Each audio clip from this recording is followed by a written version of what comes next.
Hi everyone, Assalamualaikum warahmatullahi wabarakatuh. How are you doing? I hope all of you are doing fine. Welcome back with me, Miss Lia. And today, we are going to learn about passive voice. Do you still remember about passive voice? Okay, if you don't remember about passive voice, I will review it. And let's get started. Okay, what is passive voice? Passive voice in bahasa Indonesia adalah kalimat pasif, di mana kata kerjanya ditambahkan dengan imbuhan di. For example, kata kerjanya adalah makan, menjadi dimakan. Tulis menjadi ditulis. Membaca menjadi dibaca. Subject and object. If in active voice, the pattern is subject, verb, object, but in passive voice, the pattern is object in the first sentence and subject we put into at the end of the sentence. For example, the pattern is for active sentence, subject, verb, object. Untuk pasif, kita pindah objek, dirubah ke awal, ke subject, dan subject kita letakkan di depan. Nah, for passive sentence becomes object, to be, verb 3, and by, and then object. Nah, di sana ada objek di depan, object, to be, verb. Verbnya menggunakan verb 3.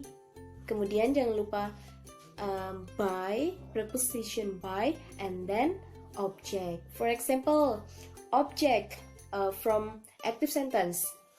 For example, I read book. Nah, kita ubah. Book itu adalah sebagai objek. Kemudian kita pindah ke depan. Book or the book is read by me. Nah, sudah paham kan? Nah, sebelum kita menggabungkan kalimat pasif, kita harus tahu dulu rumus passive voice. Yang pertama, objek. Apa saja objek di passive voice? Objek di passive voice itu it can be person or thing. Also, it can be plural and singular. Person or thing atau in bahasa Indonesia, objeknya itu bisa berupa orang atau benda. Kemudian dari orang atau benda itu bisa diklasifikasikan menjadi plural or singular atau jamak atau tunggal. Kemudian kita ke to be. Nah, to be di sana apa saja? To be ada to be satu, artinya to be yang menggunakan present simple. Contohnya is, am, and are. Nah, kalau to be present simple, kita rubah ke to be 2 atau ke lampau, to be lampau menjadi was and were. Nah, kemudian untuk simple future, di sana ada will, don't forget. Dengan don't forget, setelah will harus ada be. Nah, itu pengecualian untuk future tense. Setelah to be, kita mengenal verb atau kata kerja yang digunakan di passive voice. Kata kerja yang digunakan khusus verb 3. Nah, kalau di active voice, kita bisa menggunakan verb 1, verb 2, and verb 3. Kemudian untuk passive, kita ada verb 3. Nah, dari verb tersebut diklasifikasikan lagi menjadi ada kata kerja verb 3 yang regular and irregular. Do you know about regular verb and irregular verb? Okay, I will explain about that. So, irregular adalah kata kerja yang tidak beraturan dan regular adalah kata kerja yang beraturan. Jadi, untuk pemilihan kata kerja di passive voice, kita harus melihat apakah kata kerjanya itu beraturan atau tidak beraturan. Kemudian, contohnya, kata kerja yang tidak beraturan. Kata kerja yang tidak beraturan dari kata kerja pertama. Contohnya adalah eat, makan.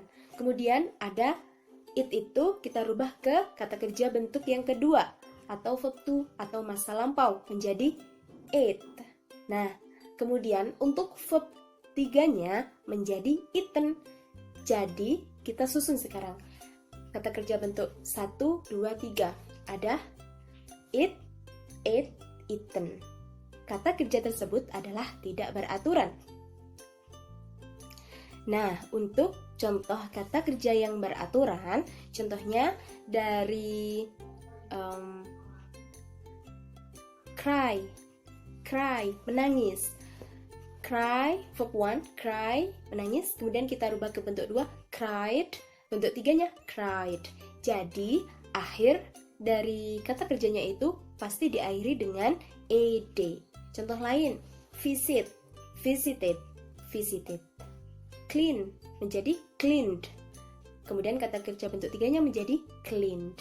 Nah, kemudian setelah kita membahas tentang verb, di sana untuk yang passive voice diikuti oleh by, preposition by. Nah, atau dalam bahasa Indonesia artinya oleh.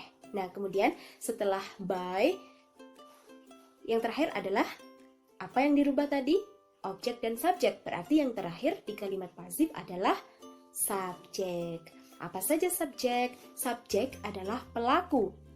Jadi, mengapa subjek ada di belakang? Karena kalimat pasif itu pelakunya dikenai suatu tindakan oleh objek. Jadi subjeknya di belakang. Apa saja subjeknya?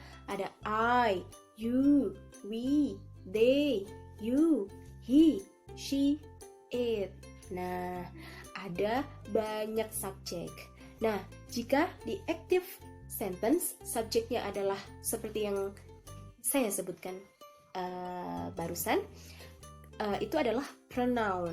If we change pronoun in the end of the sentence, pronounnya menjadi berubah. Like I becomes me, you becomes you, we becomes us, and they becomes them, he becomes him, she becomes her, and it becomes its. Nah, sudah paham? Kemudian kita coba buat dari susunan pattern tersebut, kita coba buat kalimatnya. Contohnya di bahasa Indonesia dulu, active sentence-nya in bahasa Indonesia. Like, I write the story. Saya menulis sebuah cerita. Itu adalah active voice-nya. Kemudian kita coba ke passive-kan. Tadi ingat ya, subjek dan objek flip-flop, bertukar tempat. Jadi, kita rubah. Objeknya adalah the story. Kita ubah ke depan. The story, don't forget to be, the story is, right, kita rubah ke verb 3 menjadi written, and then by, and then pronounnya I menjadi me. So, the sentence is, the story is written by me. Sudah paham ya? Oke, very good. Dari situ kita bisa melihat perubahan yang terjadi. Jika di active sentence-nya saya menulis sebuah cerita, kemudian dipasifkan menjadi cerita ditulis oleh saya. Itu tadi adalah contoh di simple sentence atau simple present. Sekarang kita coba ke simple past atau kalimat lampau. Kita lampaukan from active sentence. I cleaned the house. I cleaned the house. Jangan lupa kata kerja untuk lampau adalah verb to. Tapi kalau kita pasifkan, kata kerjanya adalah tetap, yaitu tetap verb 3, tidak berubah. What makes different? Nah, yang membuat berbeda adalah di to be-nya. Kita ubah I cleaned the house. Kita rubah ke passive untuk simple past menjadi the house was cleaned by me. Apa yang berubah adalah to be. To be di kalimat yang pertama itu kalimat aktifnya adalah I cleaned the house. Cleaned adalah verb to. Jadi kalau kita rubah ke passive, to be-nya harus verb to. Untuk active sentence-nya adalah I cleaned the house. So, let's change into passive sentence. It becomes the house was cleaned by me. Kira-kira apa yang berubah di sana? Kalau untuk lampau, apa yang berubah? Apakah verb? Tidak mungkin, karena di passive voice, verb itu konsisten dengan verb 3 dan selalu menggunakan verb 3. Apa yang berubah? Yang berubah adalah di to be. Jadi kalau di active sentence sudah berbunyi cleaned, kata kerjanya sudah berbunyi verb 2, yang dirubah di passive sentence adalah to be, menjadi the house was cleaned by me. Nah, sudah paham ya? Was, kenapa kita menggunakan was? Bukan were. Ingat kembali ya, to be 2 itu ada was sama were. Nah, kenapa kita menggunakan was di kalimat barusan? Karena subjeknya atau objeknya adalah singular atau tunggal. The house.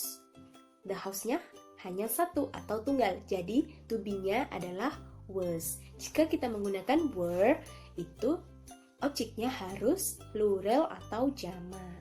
Jadi ingat, to be itu yang menentukan adalah objek. Jika objeknya jamak, kita menggunakan to be yang jamak. Jika objeknya tunggal, kita menggunakan to be yang tunggal. Okay. And the next, about passive voice, there are so many tenses in passive voice, like simple present, simple past, simple future, past perfect, past continuous, perfect continuous, etc. But in this learning, I only explain about the basic of tenses which is used in passive voice. Okay, now let's summarize what have we learned about passive voice. Untuk mengingat passive voice itu apa ya? Nah, for active sentence is written in the form of A does B, but in passive voice is written in the form of B is done by A. Okay, that's all about passive voice, and thank you for watching my video, and I hope it can be useful for you. I'm so sorry if I have so many mistakes. I beg of your pardon, and thank you for watching. The last I say, Assalamualaikum warahmatullahi wabarakatuh. See you in the next video. Bye bye.